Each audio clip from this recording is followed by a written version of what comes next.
কারণ তেল না পাইলে তো আমাদের কোনো কিছু করার না, আমরা তো রাইড শেয়ার করবো, আমাদের তো তেলই লাগবে। আমি সবসময় তেল ভরতাম 1 মাসের, এখন সেটাও পাচ্ছি না। সবগুলা পাম্পে যদি তেল দিত তাইলে এত কষ্ট হইতো না। জ্বালানি সংকটে থমকে গেছে দেশের অর্থনীতির চাকা। পণ্য সরবরাহই যেন এখন ব্যবসায়ীদের জন্য দুঃস্বপ্ন।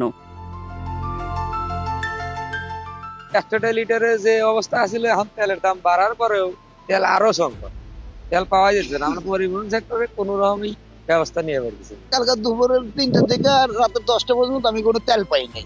এই পর্যন্ত আমি যে পণ্য যে বহন করে নিয়ে যাবো, নেওয়ার কোনো সুযোগ নাই। জ্বালানির তীব্র সংকটে ভেঙে পড়ছে দেশের সরবরাহ ব্যবস্থা, আর তার সরাসরি ধাক্কা লাগছে উৎপাদন, পরিবহন আর বাজার ব্যবস্থায়। মধ্যপ্রাচ্যের সংঘাতের প্রভাবে তৈরি হওয়া এই সংকট এখন পুরো ব্যবসা খাতকে নাড়িয়ে দিয়েছে। সব কিছুতে আগামী দিনে দ্রব্যমূল্য বাড়বে, এ ব্যাপারে কোনো সন্দেহ নাই। কারণ সাপ্লাই চেইন যখন ডিসরাপ্টেড হবে, এটা কোনো দেশের আভ্যন্তরীণ বিষয় না, এটা গ্লোবাল বিষয়। প্রাণ আরএফএল গ্রুপের 4000-এর বেশি ট্রাকের বহরের প্রায় 40-50% এখন অলস পড়ে আছে। ফলে উৎপাদিত পণ্য সময় মতো ডিলারদের কাছে পৌঁছানো যাচ্ছে না। অনেক ক্ষেত্রেই কারখানার গেটেই আটকে থাকছে।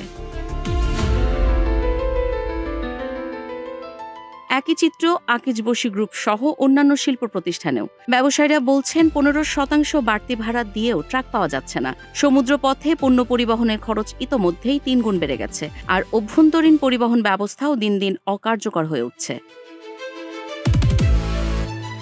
শুধু সরবরাহ নয়, উৎপাদনেও পড়েছে বড় ধাক্কা।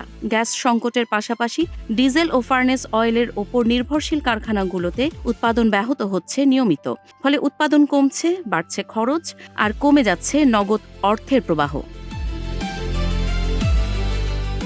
বিশ্ববাজারে তেলের দাম বেড়ে $105 থেকে $107 পৌঁছানোর প্রভাব পড়েছে দেশেও।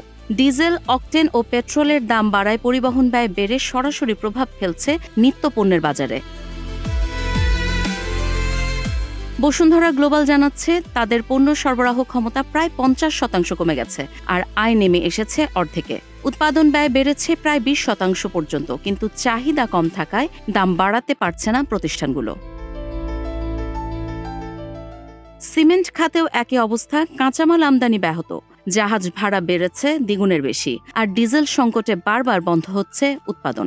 ব্যবসায়ীরা বলছেন, এটা আর শুধু বাড়তি খরচের হিসাব নয়, এটি এখন অস্তিত্ব টিকিয়ে রাখার লড়াই। প্রতিদিন বাড়ছে চাপ, কমছে সক্ষমতা, আর অনিশ্চয়তা ঘিরে ধরছে পুরো শিল্প খাতকে।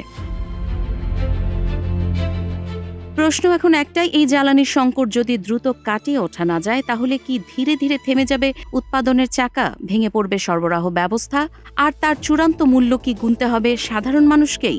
অর্থনীতির এই নীরব সংকট কোথায় গিয়ে থামবে, নাকি সামনে আরও বড় ঝড়ের অপেক্ষা?